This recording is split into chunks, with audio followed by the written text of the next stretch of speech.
출애굽기 2장 4절 말씀을 읽고 말씀 나눌게요. 마침 보아스가 베들레헴에서부터 와서 베는 자들에게 이르되 여호와께서 너희와 함께 하시기를 원하노라 하니 그들이 대답하되 여호와께서 당신에게 복 주시기를 원하나이다 하니라. 아멘. 제목은 기도로 사람을 움직이라라는 제목입니다.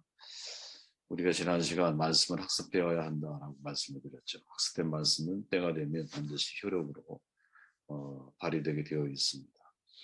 베드로를 통곡 회개의 자리에 서게 만든 것은 주님이 말씀에 생각나서 통곡을 한 것이죠. 생각나게 하시는 성령 하나님께서 도우시면 그때 비로소 말씀을 통해 회개와 돌이킴의 역사가 있는 것이 아니겠나 하는 생각을 해보게 됩니다. 생각나려면 학습된 말씀이 있어야 한다는 것이죠. 학습된 말씀이 생각나게 하시는 말씀을 통해서 하나님이 우리를 인도하시기 때문이에요. 룻이 이삭 죽기를 생각을 하죠. 그것은 하나님이 가난한 이들을 위해서 예비하신 제도적인 장치라는 것을 이미 사실 룻은 알고 있는 거죠. 그리고 그 말씀을 따라서 밭에 나갑니다. 가다 보니까 우연히 보아스의 밭에 이제 가게 되죠. 제가 어제는 요나와 이 룻에 대해서 말씀을 함께 서로 나누었는데 요나의 경우는 니느웨를 거부하고 다시스를 향해서 나아가죠. 때마침 다시스를 가는 배를 만나요. 둘 다 우연이거든요. 그러나 룻의 우연은 보아스와의 만남이라면 요나의 우연은 물고기와의 만남이죠. 그들의 길을 다르게 만든 원인이 뭘까? 말씀을 내가 따르려고 하는가? 아니면 말씀을 거부하려고 하는가? 거기에 달려있다라고 생각을 합니다. 오늘은 우리가 4절 말씀을 통해서 함께 나눌 말씀이 무엇인지 함께 시작을 해볼게요. 마침 보아스가 베들레헴에서부터 와서 이렇게 성경을 기록하고 있죠. 좋은 만남을 위해서 기도를 해야 한다라는 거예요. 잠시만요. 혹시 제가 여기서 작동이 잘 안 되는데 음성어가 안 되신 분은 음성어로 좀 해주시면 좋겠어요. 룻이 이제 이삭 죽기를 하는 중에 우연히 보아스에게 속한 밭에 이르게 되죠. 때마침 그 시간에 보아스가 그 장소에 도착을 합니다. 두 가지 가능성을 생각을 하게 되죠. 첫째, 룻이 보아스가 아닌 다른 사람의 밭으로 이삭 죽기를 하러 갔을 수도 있다라는 거예요. 가능성을 한번 생각을 해보자는 거예요. 만약에 그랬다면 룻과 보아스의 만남은 우리가 아는 방식으로 이루어지지 못했을 거예요. 또 하나는 보아스가 그날 자기 밭에 나올 생각을 하지 않았을 가능성. 베들레헴으로부터라고 하는 표현은 보아스가 자기 밭에 나오는 건데 마음을 먹고 와야 한다라는 의미가 들어있는 거거든요. 다시 말하면 집과 밭 사이의 거리가 멀리 지금 떨어져 있다라는 거예요. 그렇게 이러한 변수를 염두에 둔다면 이렇게 우연처럼 보이는 만남이 실제 이루어진다라는 것은 기적이 아닐 수 없는 거죠. 우리는 이러한 장면을 통해서 하나님의 간섭하심을 깨닫게 돼요. 하나님이 간섭하셔서 이들을 만나게 하셨구나. 특별히 하나님이 보아스의 마음에 생각을 일으키시는 것이죠. 그래서 어느 날 문득 이제 내가 베들레헴 집에서부터 밭에 좀 가봐야겠구나 이런 생각이 들었다라는 거예요. 그 현장에서 보아스는 이제 자기의 생각을 가지고 움직인 것이긴 하지만 사실은 우리 신앙적인 입장에서 놓고 볼 때는 그 생각 속에 간섭하시는 하나님을 엿보게 되는 거죠. 결국 우리는 이것이 보아스의 생각이지만 여러분 우리가 생각은 제가 강조하는 것 중에 하나였지만 생각은 중립이 없다고 그랬잖아요. 사탄은 생각을 집어넣는 존재예요. 그럼 생각해 보십시오. 우리의 생각이 사탄이 집어넣은 생각인지 하나님이 집어넣으신 생각인지 분류하는 게 되게 쉽지가 않죠. 그래도 가장 중요한 분류 기준이 있다면 그것이 말씀인가 이거를 주목하면 된다고 저는 생각을 하거든요. 내가 지금 하나님 말씀의 기준에서 움직이는가 말씀을 따라 움직이면 실패 확률을 줄일 수 있다고 저는 생각을 해요.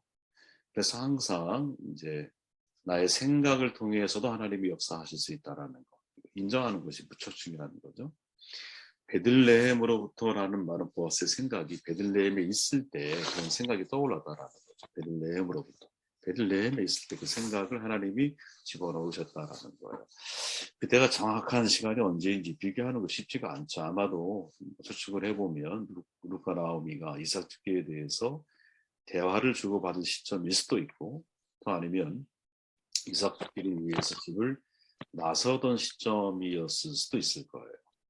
어쨌든 룻과 나오미가 대화하던 혹은 이동하던 그 중에 하나님께서 보아스에게 생각을 집어넣으셨다라고 우리는 생각을 할 수 있는 거죠.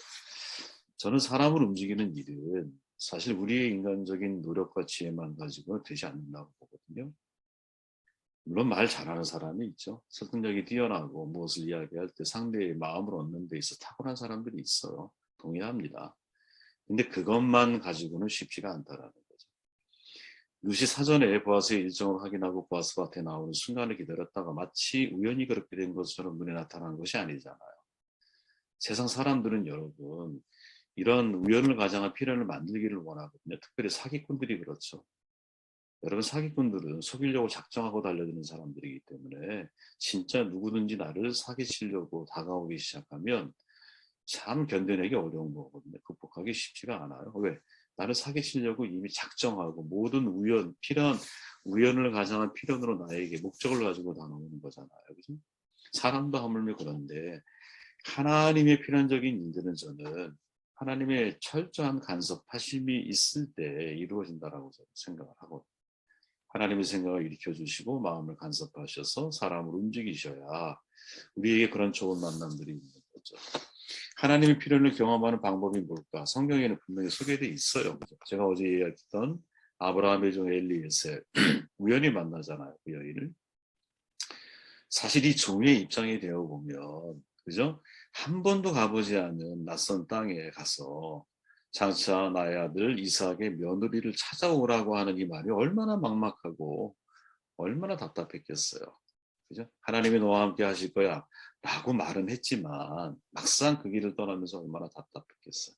서울에 가서 김서방 찾는 거죠. 김치 찾는 거와 다를 바가 없는 거예요.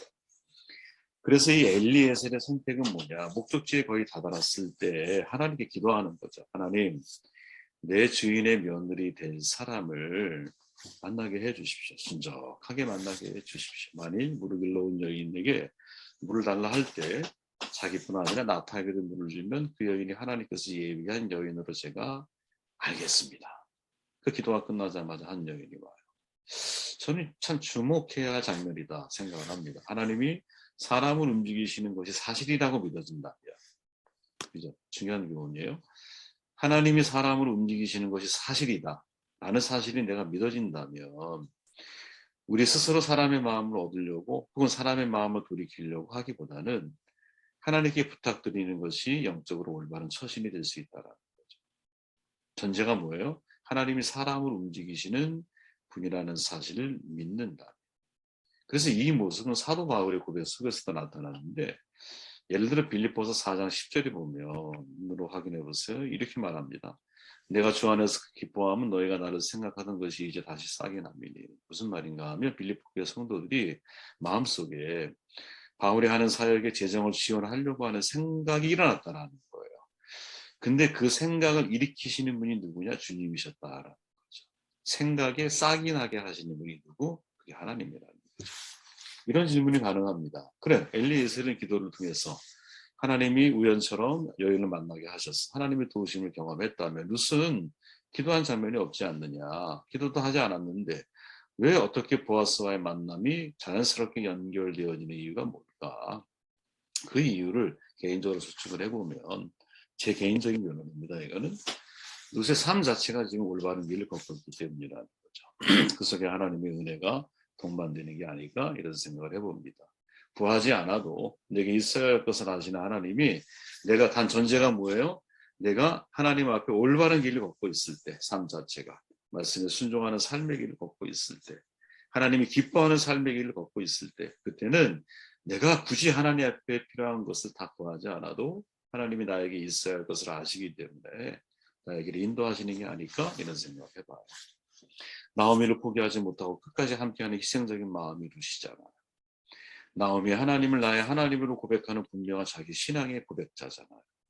자기 고향을 떠나서 오히려 낯선 베들레헴을 향한 거거든요. 거꾸로 아브라함의 용기처럼 롯의 믿음의 용기가 필요한 거였어요. 학습된 말씀을 떠올리잖아요. 그리고 그 말씀에 따라 행동하려고 하는 순종적인 태도를 가지고 있잖아요. 그죠? 가난 속에서 비관하지 않아요. 자신이 할 수 있는 일 시도하려고 하는 자세를 가지고 있잖아요. 외면당한 시어머니야, 동네에서 다. 그죠? 친족도 안 돌봐. 지인들도 아무도 안 돌봐. 여인들도 심지어 돌아보지도 않아. 그런데도 그 어머니에 대해서 변함없는 예의 바름이 있잖아요. 태도가 경쟁력이거든요. 그 태도 속에 그 사람의 진짜 실체가 있는 거예요. 그죠? 이 모든 것들이 롯의 올바른 삶이라는 거죠. 제가 볼 때. 그러니까 지금 롯의 삶의 주인은 누구냐? 내 자신이 아니에요. 신앙적으로는 보이지 않는 하나님이고 눈에 보이는 하나님처럼 보이는 나오미인 거예요. 그죠? 부모는 눈에 보이는 하나님이잖아. 그러니까 룻은 자기의 삶을 살기 위해 애쓴 게 아니라 함께하는 사람들을 살리기 위해 애를 쓰고 있죠. 그렇게 그녀의 이 룻의 삶을 우리가 계속 추적해 가다 보면 하나님의 돌보심이 전혀 이상하지가 않은 거예요. 이게 누가 봐도 제가 룻을 떠올려도 참 룻이 잘 됐으면 좋겠다. 하나님이 룻을 도와주었으면 좋겠다. 이런 생각이 들죠. 왜? 그녀의 삶이 곧 기도니까 지금. 저는 인간관계는 여러분 내 노력과 지혜만 가지고 되지 않는다고.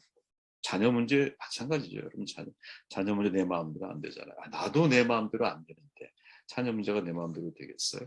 어떻게 자녀를 정말 우리가 원한다기보다 하나님이 기뻐하는 모습으로 이 자녀가 성장하고 자라갈 수 있도록 도와줄까? 그것은 여러분 어쨌든 최우선 과제가 뭐냐? 그건 기도인 거예요. 기도. 하나님의 마음과 생각을 바꿔주시도록 기도를 해야 되는 거죠. 그죠? 내 말은 안 들어, 우리 말은. 이미 머리가 크면, 그죠? 여러분 과거 생각해 보세요. 순종적으로 살아오신 분들도 계시겠지만, 그죠? 잘 안 되잖아요, 그게. 내 주장 펼치고 싶고. 근데 그 생각을 어떻게 바꿔? 하나님이 생각을 바꿔주셔야 돼요. 생각을 집어넣는 존재가 사탄이라면 그 생각을 집어넣으실 수 있는 분이 누구? 하나님이시지 않겠냐 말이에요. 그게 하나님이잖아요. 그게. 그래서 생각을 집어넣어 주셔서 보아스를 베들레헴에서 오게 만드는 거죠. 오게 만드는 거죠. 그죠? 기도를 통해서 그 일을 해야지. 물론 누처럼 내가 올바른 삶의 길을 걸어가고 있을 때, 하나님이 기뻐하는 길을 걸어가고 있을 때 하나님이 나에게 부족함이 없도록 나의 모든 일거수일투족, 나의 모든 의식주의 문제, 삶의 모든 것들을 하나님의 방식대에 따라서 이루어 가실 것을 믿어야지. 이건 전제로 가는 거야. 그리고 엘리에셀을 통해서 얻을 수 있는 중요한 교훈은 그래, 기도로 사람을 움직여야 돼. 기도가 사람을 움직이는 거야. 단 전제가 뭐예요? 하나님이 사람들의 생각을 바꾸실 수 있는 분이라는 사실을 내가 믿는다면. 그죠? 좋은 만남을 위해서 자녀를 위해 기도해 주셔야 돼요. 여러분. 저도 마찬가지지만 항상 기도하는 것 중에 하나가 제가 하나님 좋은 만남을 주십시오. 네. 우리가 큰 인물이 되려면 큰 사람을 만나야 되잖아요. 자녀가 큰 인물이 되려면 큰 멘토를 만나야겠죠. 우리가 사명을 만나려면 사명자를 만나야 되거든요. 그죠? 이런 좋은 만남들이 우리를 하나님이 기뻐하는 길로 이끌어 인도해 가는 것이 아닐까 생각을 해보게 됩니다. 다시 4절 말씀을 보면 굵은 글씨만 한번 읽어볼게요. 여호와께서 너희와 함께 하시기를 원하노라 하니 그들이 대답하되 여호와께서 당신에게 복 주시기를 원하나이다 하니라. 보아스가 자기 밭에 도착을 해서 일꾼들에게 이제 복을 빌어주는 말을 해요. 일꾼들도 보아스에게 복을 비는 인사로 답례를 하는 거죠. 사실 보아스 정도의 갑부라면, 부자라면 입장에서는 일꾼들을 함부로 부릴 수 있어요. 그들에게 군림할 수도 있어요. 그러나 보아스는 자기 일꾼들을 대하는 태도가 대단히 진지하죠. 여러분 정말 강한 사람이 약자에게 약한 거거든요. 정말 약한 사람이 약자에게 강한 거예요. 그들이 비록 자신을 위해서 일하는 일꾼들이지만 여호와의 함께 하심을 기원부터 해요. 누가? 보아스가. 그죠? 이게 참 거꾸로 된 거죠. 어떻게 보면 일꾼들이 먼저 해야 되는 게 우선이잖아. 그죠? 그런데 보아스가 그들에게 먼저 축복을 기원하는 말을 해주고 있다라는 거죠. 그랬더니 또 그 일꾼들 역시 여호와께서 당신에게 복 주시기를 원합니다. 이렇게 말을 하는 거죠. 사람 관계가 이렇게만 된다면 얼마나 좋을까. 그런 생각을 하게 되었어요. 자기 밭에서 일하는 일꾼들이 잘 되었으면 좋겠다라는 마음이 누구에게? 주인에게 있는 거야. 그런 주인의 마음을 알고 있는 이분들은 역시 자기 주인이 잘 되었으면 좋겠다라고 하는 마음을 가지고 그럴 때 서로가 이렇게 신경 써주는 사이가 되면 얼마나 좋을까. 그죠? 네. 저도 항상 많은 분들과 사실은 만남도 있고 공동체에서도 만남도 있지만 늘 바라는 게 있다면 함께하는 동안 잘 되셨으면 좋겠다. 네. 하나님께서 은혜 주셔서 잘 되셨으면 좋겠다 하는 마음을 가지고 서로를 대하는 거죠. 자리이타라고 하는 말을 제가 좋아해요. 자리이타. 다른 사람을 이롭게 하는 것이 곧 나를 이롭게 한다라는 뜻이거든요. 자리이타. 더불어 함께 살아가는 상생과 공존의 언어야. 자리이타를 잘 보여주는 이야기가 여러분 레이첼 나오미 렘의 할아버지의 기도라고 하는 책에 여러분 잘 아는 내용이에요. 할아버지의 기도회라는 책에 묘사되어 있어요. 천당과 지옥 얘기야. 다 들어보신 얘기예요, 여러분. 새로운 얘기는 아니에요. 천국과 지옥의 모든 조건이 동일해. 모두 풍성하게 잘 차려져 있는 음식, 예쁜 테이블, 가구, 마주 앉아 있는 의자, 1m에 달하는 젓가락 모두가 다 동일해. 조건은 다 동일하다라는 게 중요한 거예요. 먼저 지옥에 방문했더니 식사 시간이 되었는데 젓가락을 들고 음식을 집어 먹잖아요. 문제가 뭐예요? 1m에 달하니까 자기만 먹으려고 하는 거예요. 모든 음식을 다 떨어뜨려. 그죠? 아주 난장판이 됐어. 그리고 배고픔을 해결을 못해. 그죠? 사람들은 먼저 먹으려고 싸우기다 보니까 허기는 사라지지 않고 다툼만 지속이 돼요. 천국에 갔더니 이런 몸부림이 전혀 없는 거예요. 모든 상황은 다 동일해요. 근데 천국에서는 상대에게 음식을 넣어주기 때문에 다툼이 없고 허기, 배고픔이 사라지는 거지. 그러니까 천당과 지옥의 차이는 뭐냐? 서로 배려하는 사람들이냐? 아니면 자신만을 생각하는 사람. 여러분 공동체가 한순간에 위기 상황이 될 때가 있죠. 공기가 사늘해질 때가 있어요. 그때가 언제예요? 공동체 속에서 자기만을 생각하는 사람. 한 사람이 끼어 있을 때. 그죠? 그 한 사람이 모든 공동체의 관계를 힘들고 어렵게 만들 수가 있죠. 이거는 여러분, 이건 한 작은 공동체의 문제이기도 하지만 한 나라의 문제일 수도 있는 거거든요. 3.1운동 당시에 여러분 그리스도인들이 수적으로 1.3%밖에 안 됐어요. 그런데 우리가 잘 알지만 33인 중에 얼마나 많은 사람들이 크리스찬이었어요. 큰 힘을 발휘했죠. 오늘날 여러분 크리스찬 숫자상으로만 놓고 보면 20% 정도 되거든요. 아주 강한 힘을 가지고 있는 한국의 그리스도인들이거든요. 그런데 왜 이렇게 힘을 쓰지 못하고 있을까? 이게 손봉호 교수가 고상한 이기주의라고 하는 책에서 던진 질문이었어요. 그리고 그분이 말을 해요. 그거는 우리의 신앙이 개인의 이익에만 집중되어 있기 때문입니다. 어떻게 하면 하나님이 나를 계속 축복해 주실까? 내가 어떻게 하면 부자가 되고, 내가 어떻게 하면 잘 살고 출세하고 평안하게 되고, 이런 것에만 관심을 기울이기 때문입니다. 이렇게 말을 해요. 그리고 우리 교수님이 제안하기를 한번 오늘 읽어보세요. 하나님께 상 받기 위해서 상을 바라며 열심히 노력하는 것이 일종의 이기주의이긴 하지만 하나님의 명령을 순종하는 것은 아무에게도 손해를 끼치지 않을 뿐 아니라 하나님의 사랑을 실천하는 것으로 고상하다 할 수 있습니다. 하나님의 말씀을 순종하는 것은 하나님을 사랑하는 것, 이웃을 사랑하는 것으로 성경을 요약합니다. 그러므로 고상한 이기주의자가 되자라는 것은 사랑을 실천하자라는 것이죠. 그러니까 이것을 여러분 앞에 던졌던 질문과 연결해서 이해를 해보면 아니 왜 20%를 자랑하는 교회가 이렇게 힘을 발휘하지 못해? 이유는 신앙이 개인의 이익에만 집중되어져 있기 때문인데 그럼 정반대로 말하면 진짜 신앙인이 가져야 할 고상한 이기주의는 뭐냐? 그렇죠? 개인의 이익이 아니라 상대의 이익을 위해서 인생 살아야 한다. 남을 이롭게 좀 해줘 보자라는 거예요. 교회가 다른 사람을 이롭게 해주려고 생각하고 움직이고 활동을 하다 보면 신앙적 이기주의로 처음에 출발했다가도 이게 우리도 모르는 사이에 고상한 이기주의로 변화되고 바뀔 수 있는 그런 중요한 동기가 되지 않을까 생각을 해보게 되었습니다. 오늘의 말씀 중요한 것은 그래 사람의 생각을 하나님이 움직이실 수 있구나라는 거죠. 만약에 하나님이 사람의 생각을 움직이시고 모든 만남을 하나님이 우연처럼 보이지만 필연적으로 그것을 하나님이 인도해 가시는 분이라는 사실을 믿는다면 기도로 사람을 움직이는 방법을 배워나가는 게 중요합니다.